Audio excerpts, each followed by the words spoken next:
This is my audience.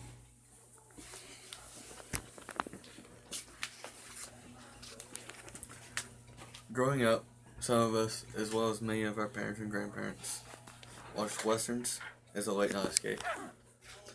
They saw the heroic actions by the characters in a cowboy hat, likely noticing the many different styles worn by the cowboys. The history of cowboy hats and cowboy hats' shapes is long and varied, but nothing says more about the type of cowboy than the shape of his hat. While we all can't beat John Wayne or work cow on thousand-acre ranches, we can appreciate Western heritage and the history that brought us to where we are today. I recently began learning to shape cowboy hats from my parents' Western store. My parents have owned and operated their Western store for going on 23 years now, and one thing they have always taught me is how to guide a customer to the right tool for the trade, not just to a purchase. I'll be showing you the basic fit of a cowboy hat and how you can shape or adjust one on your own. As my dad always says, learning how to properly shape a cowboy hat takes one to understand, but 1,000 to master. And having said that, I'll simply touch on the basics of each step in shaping a cowboy hat. You should note, however, that each professional hat shaper has their own personal style when it comes to fine-tuning the shape of their hat. First, let's talk about sizing your hat.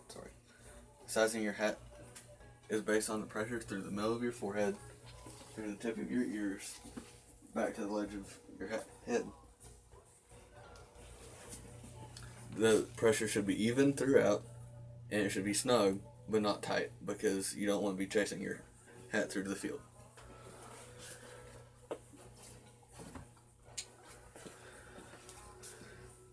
Now let's talk about, we've discussed sizing, now let's talk about shaping your crown. The most common crown shape is undeniably the cowman.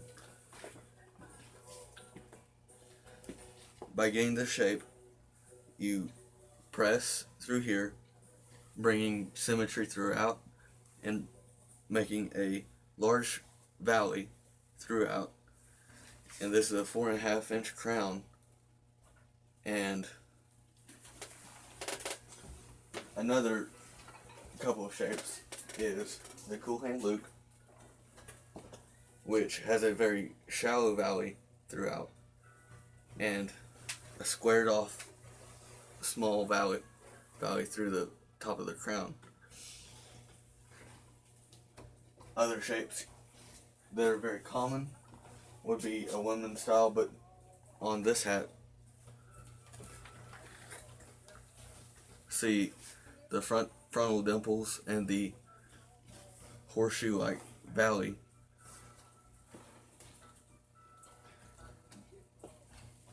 Typically, women carry their crown lower versus a man style.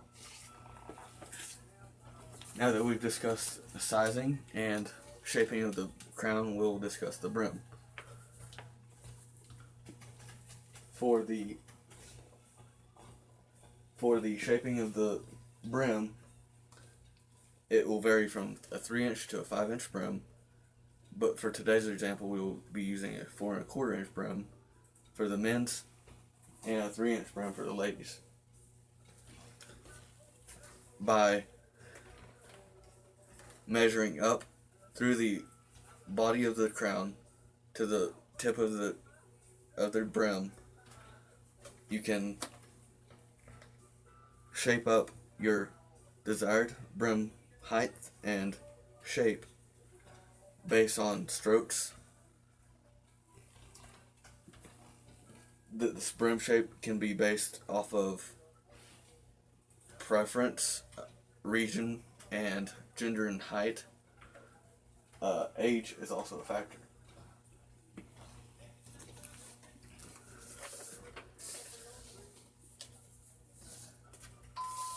Undeniably, the most common brim shape is the good old George Strait brim. Finally, in conclusion, you have heard how to size and shape your cowboy hat, as well as many considerations to factor into your ultimate hat shape. You have seen some basic shapes of cowboy hats, and you should have a general idea of how one should fit. You might not be the next John Wayne or want to be a cow rancher, but we can all show appreciation for a way of life this continued to put food on the table for many generations, and hopefully for me to come.